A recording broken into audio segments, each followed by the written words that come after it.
tweet you out that I'm pitching today? Thank you. Yes, definitely good.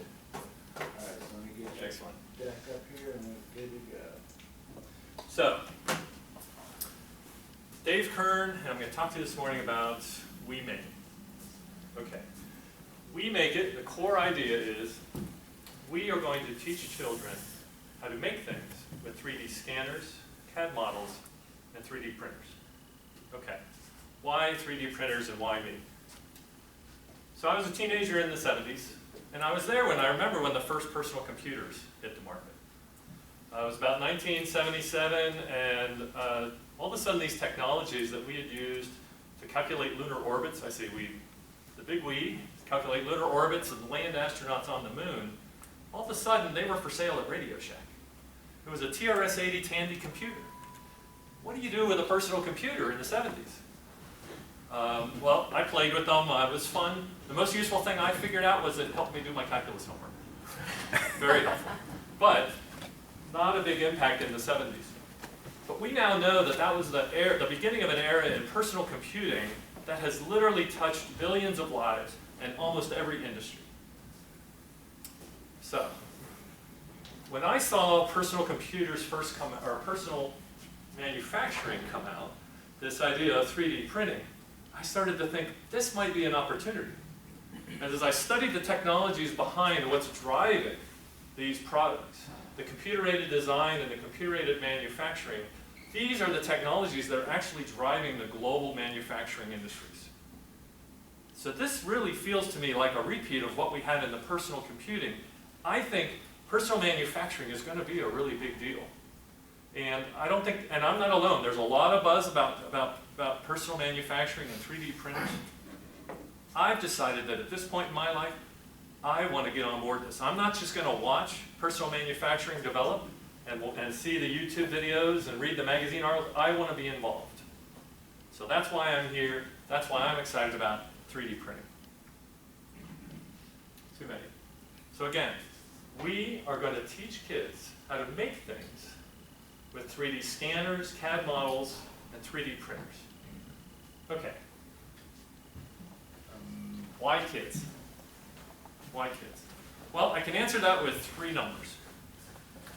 So I've been thinking about what is the market of 3D printing. You know, what's the market of 3D printing? Well, there's definitely a global market. You see companies like MakerBot and Stratsys and Affinia that are marketing all across the world, and they're selling their printers across the internet through e-commerce. In fact, they're already competing as a commodity. There's not a lot of profit left, and they're competing in price, and their price points are about the same as a laptop computer. You know, $600 to $1,300, somewhere in that range. But everyone is exploring the global market. I wanted to look locally. So the local market I felt was untapped. That's an area where I can study and try and understand what's happening here in Virginia Beach, in Hampton Roads, with 3D printers and this technology. So for the last couple of years, I've been running experiments. The company has actually been up and running, and I've been renting printers and selling filament and teaching classes. What I've learned is there's almost no businesses right now, a handful of businesses I've talked to in the area that are trying to use 3D printers in their business. There are maybe a couple hundred personal users that are actually buying 3D printers, printing with them, interested in taking classes or renting. There are 68,210 children in the Virginia Beach school system that I see as a potential market for this company right now. The market will evolve, but right now, this is the biggest market I think that's available, and it's the kids that are in our school system right now, and that's just Virginia Beach. 10,000. I'm sure most of you can guess that number. And Malcolm Gladwell says that we need 10,000 hours of play, of practice, to become an expert. I love 3D printing. I'm trying to use it in my business. I try to use it in my research, in my consulting, and I use it at my home. But I don't have 10,000 hours to give to this technology. Who has the 10,000 hours? Again, to me, kids have the 10,000 hours. If we can create the opportunity for them to be able to play with this technology where they play today, they'll be able to dream and create and imagine. We'll not just create an educated workforce, we'll create prodigies with 3D printing. And I think that's an important part of what I want to do. To make a difference, if I can help make prodigies, that would be excellent. The final number, 70. 70. So I believe a lot when you're going to enter a market and you're studying a startup idea, you got to look at how the money is already moving in the market for signals about what are people paying for now. So again, as I did my surveys, there are not too many 3D printers as you see as you walk into a business or as you see in the back office. I just walked into Lowe's last night and they're setting up a kiosk to sell a 3D printer, but the thing that they're printing is a toy. So they're not, even Lowe's isn't sure what to do with it. It's Dremel. It's a Dremel product. If they've got a kiosk they're setting up. So we're going to see it. Best Buy has experimented with it. Radio Shack has experimented with it. So the biggest pile of 3D printers in Virginia Beach right now are the 70 printers that Virginia Beach school system owns. Now, the school system doesn't have the money to buy 70 printers. So there's already a latent desire to make sure our kids have access to this technology. And right now, that desire is being expressed through nonprofits and government agencies who are giving grants. But I think that desire is present. People are giving money, people are putting money, investing in children with this technology. So that's why I'm excited about KIT. So here's what I'm asking for today. I need your feedback. I need to find the right advisors here in Virginia Beach to help me start this properly. I need to find a management team who's been involved in the delivery of after-school programs and teaching and different endeavors with children, maybe summer camps, so that we can really lock down the business model behind this. And I'd also like you to help me refine the idea. I think there's a lot of opportunity here. And so I'm looking forward to your questions. But there's one more thing. I want to set a goal right now to reach 1,000 kids this school year. We can reach this goal with just the investment of $100. So with $100, we can do a lot of good. We can support people with 3D printers right now that are printing products. We can start to create some jobs for people to deliver skills to children. We can have a child make something, and my prototype, we're not done yet, but my prototype is a little steam engine that'll run with a balloon. And so STEAM, as in science, technology, engineering, arts, and math, this is the steam engine that'll help boost it as an initial launch. And if you give them that $100, you'll get the steam engine back that the child makes. We'll also use some of that profit to work with stakeholders, to reach out to other people who are working with STEM, because we don't think we can do it alone. And it'll help us raise our initial capital for the launch. So watch on the Facebook page, talk to me. If you're ready to put that $100 in, we'll give you that opportunity, and you can help get involved in personal manufacturing right here yourselves. Questions? Fantastic.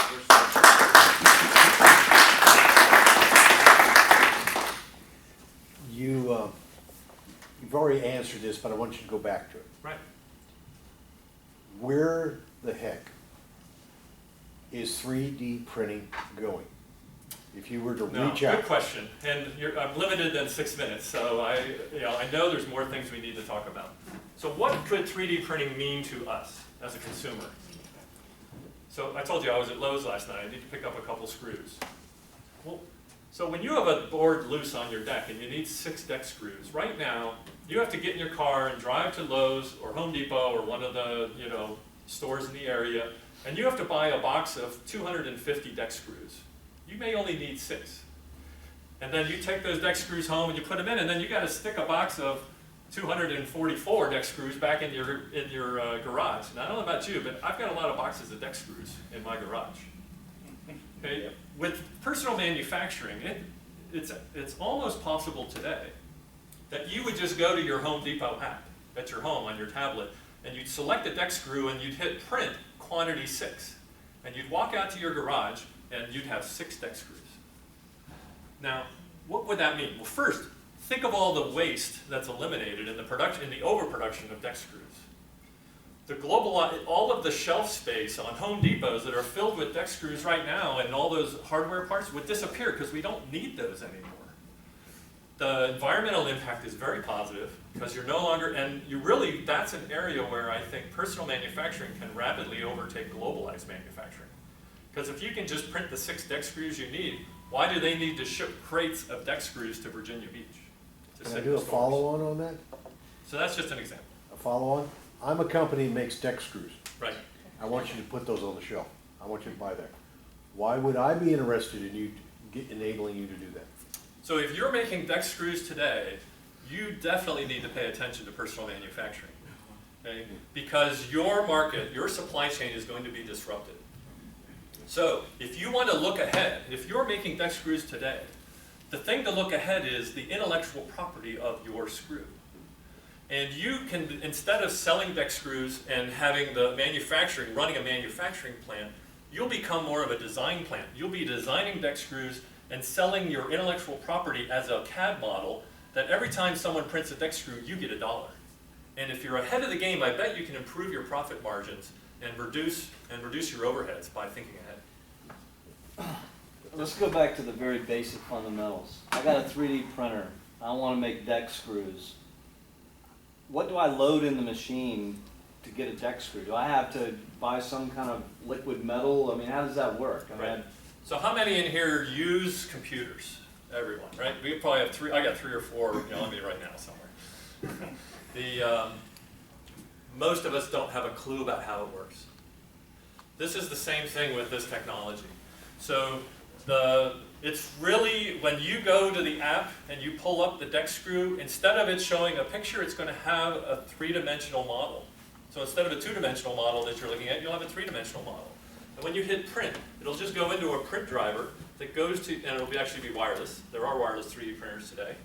It'll just wirelessly go to your printer, and it will have the material on it, just like you select the paper on your printer thing. So if you can operate a 2D printer today, this technology will be easy for consumers to use.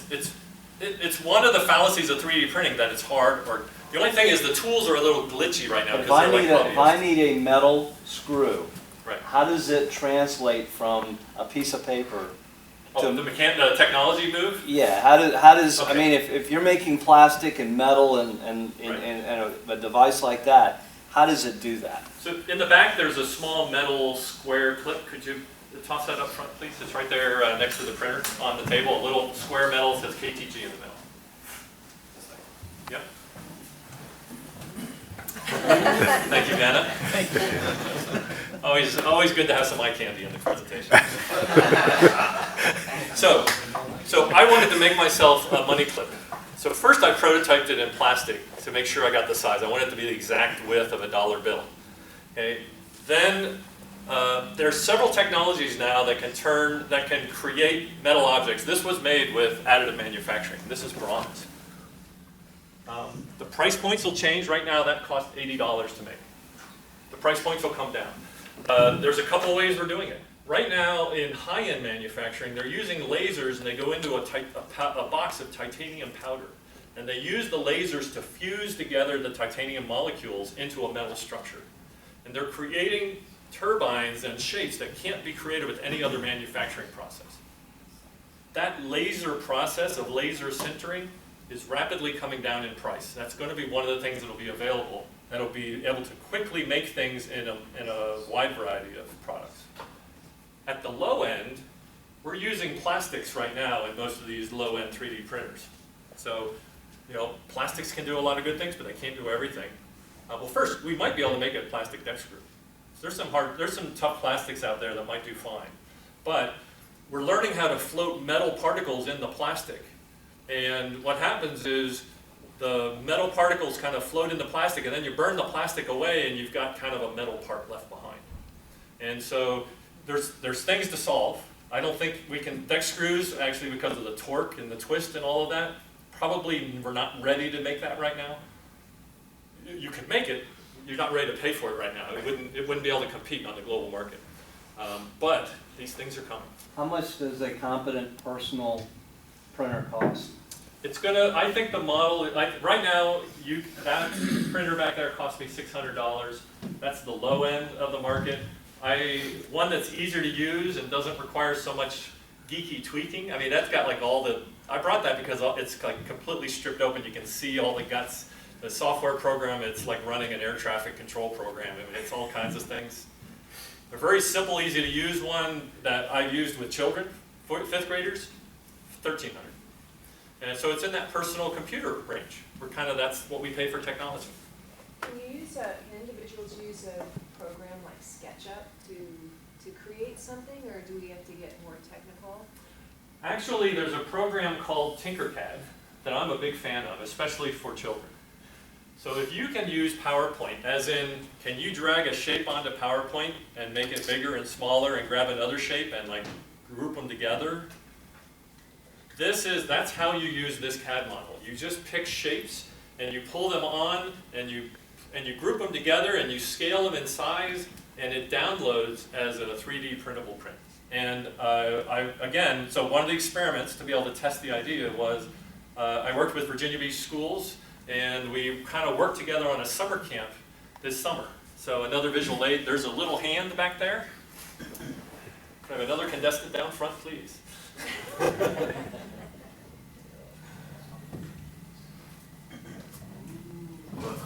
So you might have seen this on the news. It's been on ABC News and a couple other things.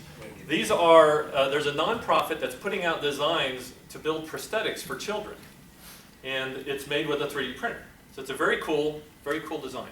So what we did at Virginia Beach Schools is we took this design to 15 4th and 5th graders in a summer camp this summer. It was all donated funds to bring it together to allow them to do it. And we said, kids, this is what this was designed for, but you know the customer. You are kids. How can we make it better? And so they were able to both build these, but they were able to use TinkerCAD and the MakerBot version of the CAD program to modify the design. Now, maybe they weren't experts in all the button pushing, but the design creativity was all theirs. They sketched it out, what they wanted to do. They worked with the person if they had to. The TinkerCAD they did themselves. The other one, they kind of worked with a facilitator. But they created 3 new versions of these.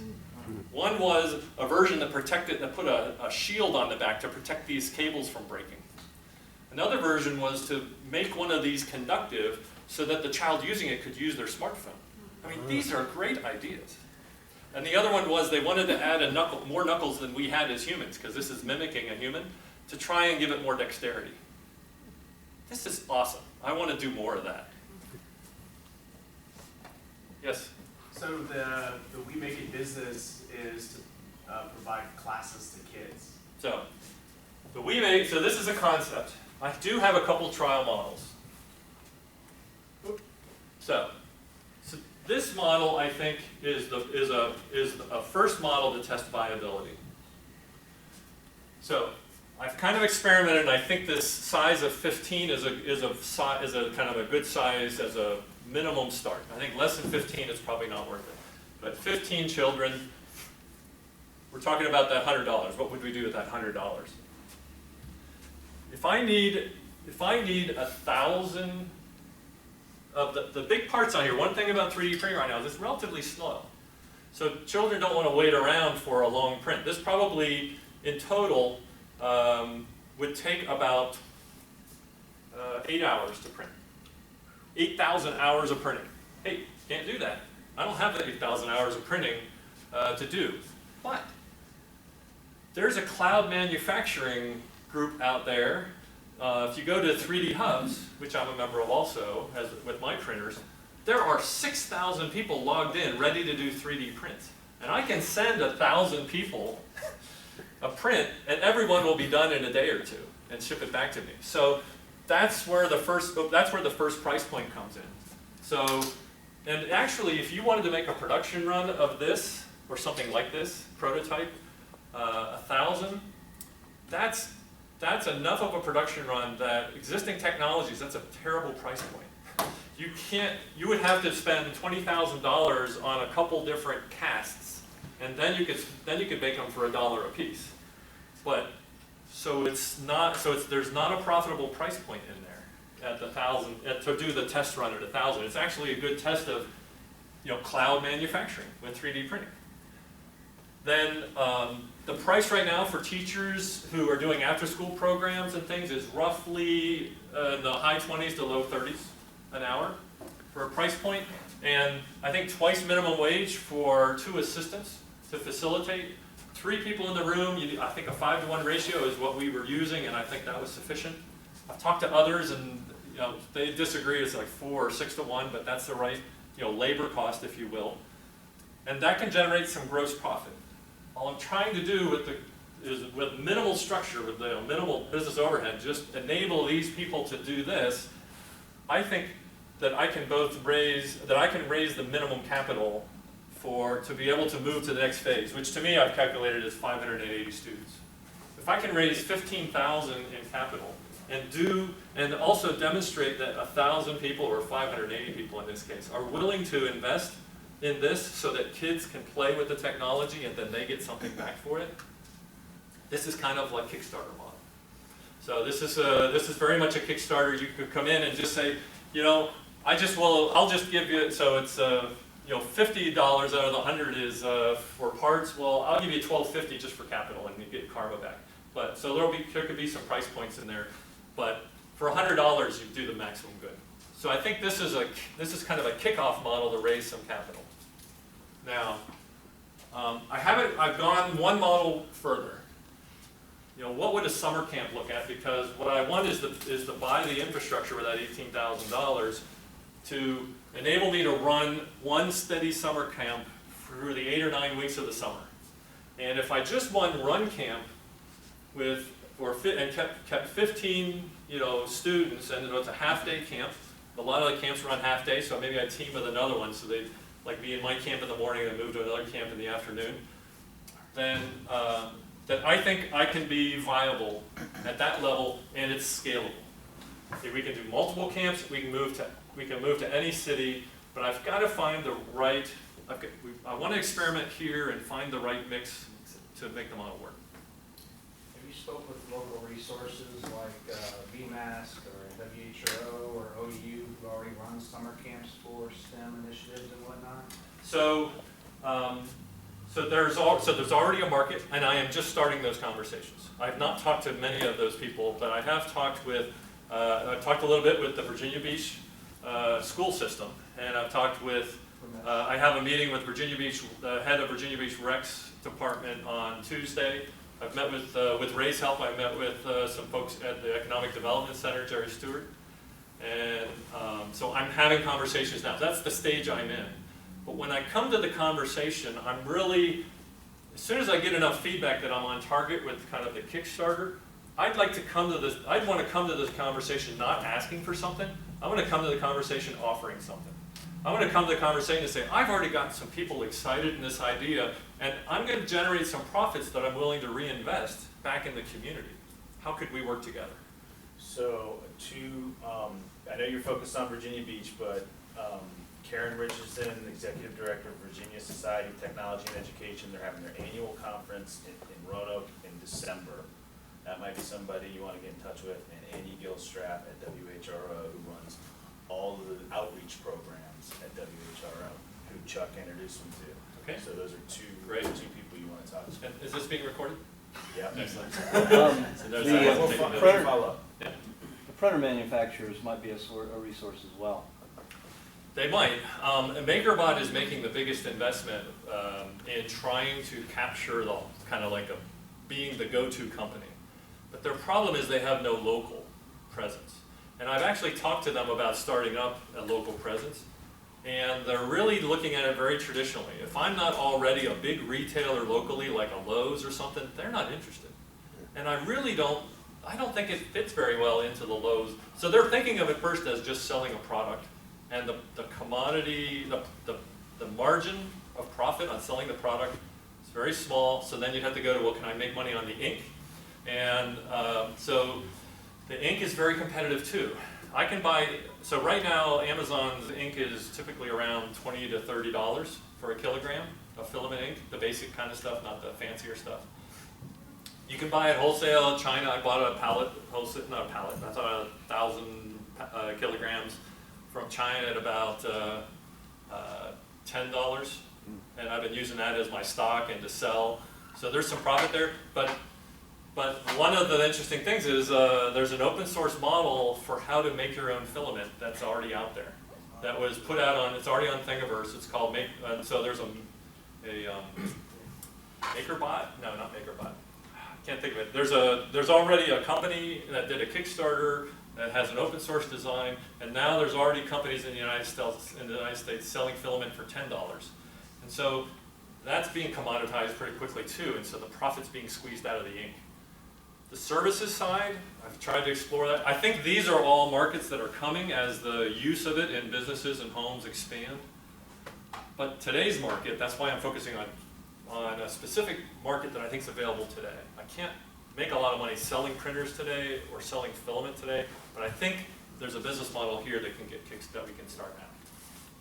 Could you speak more to the sort of vision or mission? You alluded to it with creating child prodigies. So for instance, I have a friend who's on the Virginia Beach School Board, and I would love to connect you to, but what's going to enroll her is more of that, as opposed to the great technical stuff and business model. Yeah, maybe it's my service background, but to me, I don't get excited unless there's a higher purpose. You know, just making a buck is that's good, and I am definitely a capitalist. I am definitely an entrepreneur, but I really get engaged. I am emotionally committed when I feel there's a higher purpose, and so I'm really committing this to a higher purpose of our children. Let's talk about schools. Because that would enroll me and the people I'm talking to, that would be what would get them to participate at whatever level they're participating at. Right. So schools actually were where the personal computers first migrated. The first computer that I got to play with was at my high school. It was one of those big DEC PDP-8. You had to load a tape, and then after the tape you had to set some octal switches, and then you went over to a teletype and you programmed in BASIC. So schools are often the first place we get to see these technologies. So I see that repeating here. But schools have challenges in really creating the prodigy. So first, they're really tight on budgets. So while Virginia Beach got the grants for those 70 printers, they have no budget for maintenance and repair. And they have no budget for continuing training of their teachers, and they really don't have a budget they have a few people right now. Right now, it's really great that we have people that are able to help them incorporate computers. They're nowhere near yet having anyone on board that can help them incorporate this kind of technology into instructional design, if you will. So they don't have the budget. The time that we have right now is already focused in the school day on the core curriculum. And a lot of technology-related or arts-related things have already been pushed to after-school programs. And so while we have some really exciting robotics camps and things that are really cool in Virginia Beach, they're not occurring during the school day. They're occurring after the school day. And we've already got, so I see the schools as already a stressed domain. So so here's here's part of the secret sauce to this idea. So first, teaching isn't quite the right word. So I'm still working on that. But teaching is the best way to convey the idea right now. So one of the ways I look at things is we use technology we use organizations, tools, businesses to get things done in our lives. So I think this part of the child's life is already full. I think we can help them. I think they need help in actually alleviating some of the stress they already have. But when you think about what's the job of a summer camp or an after-school program, the job of that is we've got two working parents that need a form of daycare, and they want their children to be engaged in social activities, play, creativity. That's the area I'm looking at. So I'm not looking at replacing education. I'm looking at supplementing, instead of having your child go to an after-school program that does what they do today, I think I can offer more value in that after-school program by giving them first instruction, and then it'll be more like a workshop that they get to play in. So once they've learned to use the technology, so this is the fuzzier part of the dream, but this is the market piece I'm looking at. But I want to do it in collaboration with other STEM programs. So we're not fighting each other, we're working together. Things going on in the schools can help me, things that I'm doing can help them. So those playgrounds that we create could become places where teachers could come to learn to do instructional design. How do I incorporate this? Have you looked at the homeschool model? I have, so I am, if anything, agile and ready to pivot. I think the homeschool community is underserved in science and technology, so they can get involved in this. I think YMCAs, I think Boy Scouts and Girl Scouts, so all different groups that are working with youth, but just for me, right at the moment, the largest consolidated group that's easy for me to identify is a school district. And there are two heavily used areas that those kids go to for after-school programs. They go to the rec centers, and there's already a supply chain, if you will, that moves children from schools to the rec centers for their after-school program, or they run a program in their school. And so I'm talking to, so I want to talk to people in those domains to see if I can gain access there. But I'm absolutely open to, I think there are more, it's a larger group than I'm just Yeah, describing. and because my kids are homeschooled, and so what they do is they're big in this. So if they get a program like this, the parents don't mind paying. They're very engaged. Right. So, and I think if we do it at the rec center, there's no reason, you can come to the rec center. Yeah. You just sign your child up for a workshop. So initially I'm thinking of just running workshops. I don't think I'm ready to take it on, maybe next fall. So my target next fall after summer camps would be to be able to run a year-round program. Well, there's like their homeschool program my kids were. It's called Challenge, and it's actually a school in different districts across the area, and they have a program for like a whole semester. I mean, it's a very structured program throughout the Hampton Roads area. Excellent. So that might be a good connection. I had a couple questions. One, I understand the crowdfunding you're doing now is going just about anywhere, but do you have like a target market of, like in your business model, have you thought that much, or is that part of what you're trying to figure out? No, absolutely. The target market, well, so this is all about experimentation or early concepts. The target market is this market right here.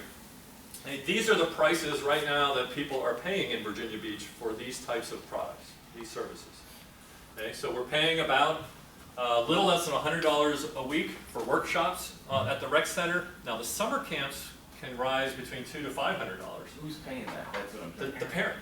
So you're targeting the parents Yes, for these the programs? parents are already, the parents need daycare when they have two working parents for their child, especially at the younger ages. To involve the older children and even college age, I'd like them to be the facilitators and coming in to help run it. But yes, the parents are the main one. What, do you have like the age group of kids that you feel best suited for this? Well, so it's going to be the age group. The first market will be the age group that is going to be the younger end of the age group. So I'm targeting the younger end because they're the ones that can't come home as latchkey children.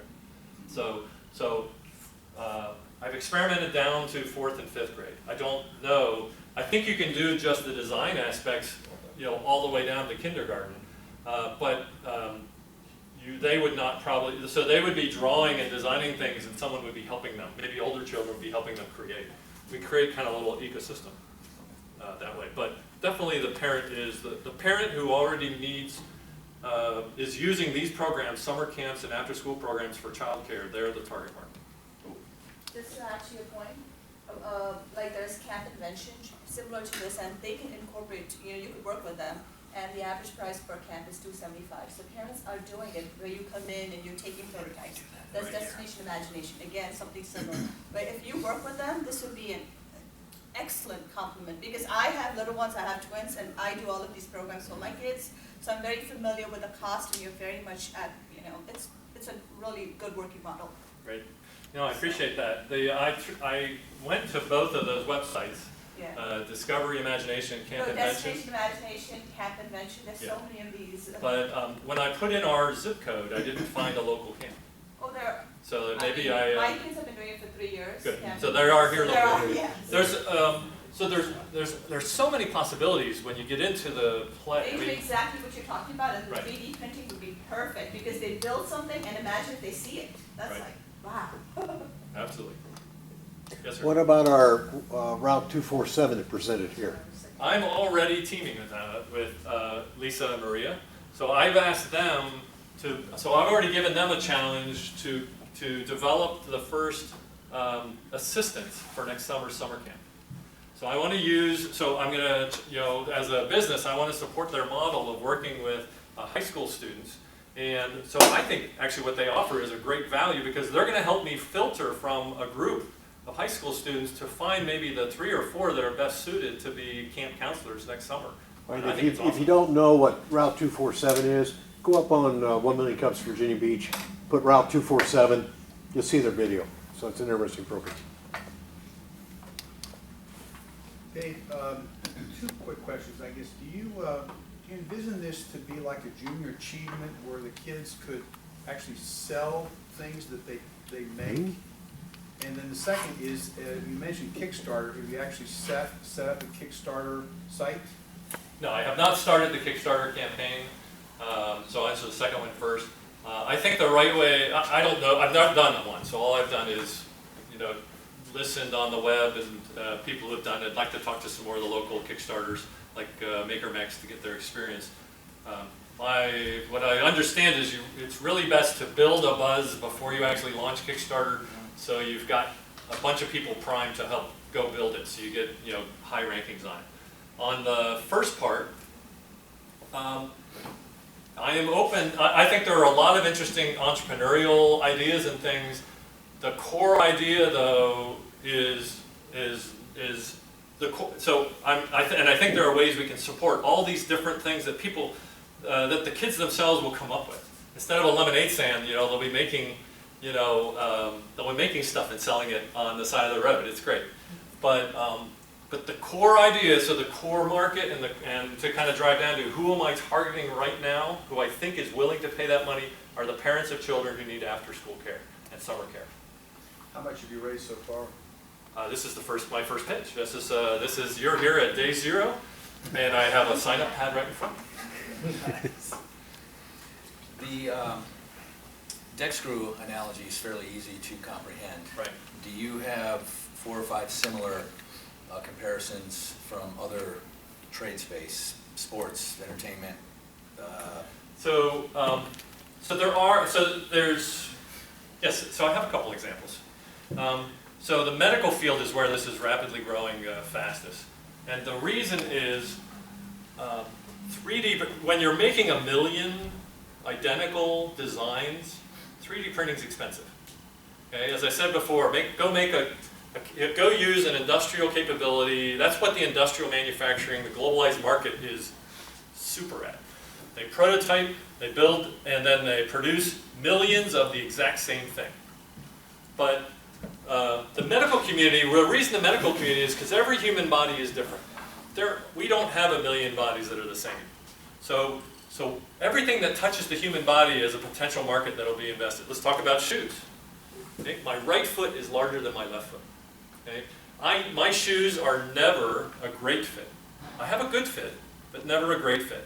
Because one foot or the other is not right. Okay? There's no reason why, first, let's just use the model, the CAD model. Why can't I have CAD models of my feet that I take to websites and I look and I figure out what's going to fit best? Because we've registered the size of their model, of their shoe, and my foot. Now let's take it to manufacturing. Well, why do I have to fit into only 12 sizes or 24 sizes? Because we have half sizes. I want it to be my size. I want a Dave right foot and a Dave left foot shoe. So now you want a personal you want a manufacturing process that will give you exactly what you want. That's one example. Another example is, even as powerful as the global supply chain is, there are gaps in it today that are not served. My wife was vacuuming the floor. This was actually when I bought that printer after this experience. My wife was vacuuming in the living room, and we have those drapes that have the pulley system that comes to the floor, and she happened to hit it with the vacuum, and the little bracket at the bottom broke. And the whole thing doesn't work without that little bracket. And so we went to Sears, where we bought the drapes, and we said, hey, we need a little thingamajig. And they're like, well, sorry, we don't sell those. You can buy the whole thing. So we went to the mighty Google and searched for thingamajigs for our drapes. You cannot buy a thingamajig. And I've already checked the website. Thingamajig.com is taken. And Thingamabot. So I looked at it and I thought, and so I'd just been reading about 3D printing. I thought, you know what? I'll bet you could make one of these with a 3D printer. I bought that printer in the back. The very first thing I made was that bracket. And it's hanging on the wall right now. Why doesn't the globalized market give us thingamajigs? The demand for a small broken piece or part like that in this local area is very low. So there's no profitability in stocking little thingamajigs all around the world. And there's no profitability in them shipping them because the shipping costs would far outweigh the cost of the product. 3D printing can do those. So I've experimented with all those little plastic brackets that breaks on your windows where you've got the frames that come across and little things here and there. So in the repair market, and I'm working with a local company who's doing kind of medical repair to see, they were just little plastic gadgets that break. That's another market that's going to be greatly affected and a lot less waste. Instead of throwing things away, we just fix them. Here's another customized example. I went to a biotechnology conference at LifeNet, and I sat next to a dental surgeon from Walter Reed, and they are constructing jaws for service and veterans who have lost pieces of their face in combat. Yep. So it's a one of a kind, you know, custom fit. That's awesome. Yes, sir. To get back on kids and get their interest and whatnot. Crocs, a few years ago, they had the little giblets or giblets, whatever you want to call them. You give a kid an opportunity to make their own thing. I mean, Minecraft has basically shown that kids will sit there for hours on end creating something that is absolutely meaningless, but to them it's everything to be different from the next guy. Right. And as far as small parts you can reproduce, even teenagers would be interested, especially athletes that wear cleats, because cleats are made out of plastic and you can very easily make custom cleats. Right. Put their initials in the cleats or whatever. So Yeah, that type of absolutely. stuff will interest kids. Right. I mean, you're just demonstrating what I believe also is that the possibilities really are endless with this technology. But you gotta. So I'm just picking a point to get in. Minecraft actually. So Minecraft also explains something else that's unique about this when you wrap your head around it a little bit differently. This is an interface between the real world and the virtual world. Okay, we're creating something in our mind, creating it digitally, and then producing it in the analog world, in the real world. It works backwards. Okay, 3D scanners can take, image of your head, digitize it, print it out, and put it on a G.I. Joe doll. You can design. You could take your house and you could download it into Minecraft. You can actually build something on TinkerCAD today and download it into Minecraft right now. So, and if you can get it into Minecraft, if you can pull it out, you can print it. So this is going to really change a lot of things that we do virtually and digitally. I think, for instance, in training, we do a lot of training where it's all virtualized, and we're spending a lot of money to build software programs where you've got a 3D model of an actual product and you're in there playing with it. What if, because it's so easy, you just have in the back, there's another aid there, see the little engine block? Okay. What if you're teaching repair and you just print out an engine block and you get to play with a plastic version of the big $300 engine, and so you get the tactile, you get to engage more of your senses, the tactile and the 3 dimensions, and just play with it in your hands. I think, so it's really a mind-boggling place to be. But again, where I think we can, where at least the piece I'm trying to dive into is focusing on the kids, enabling their creativity, and asking parents who already pay for after-school programs and summer camps to get on board. Okay, so let's give David another round of applause.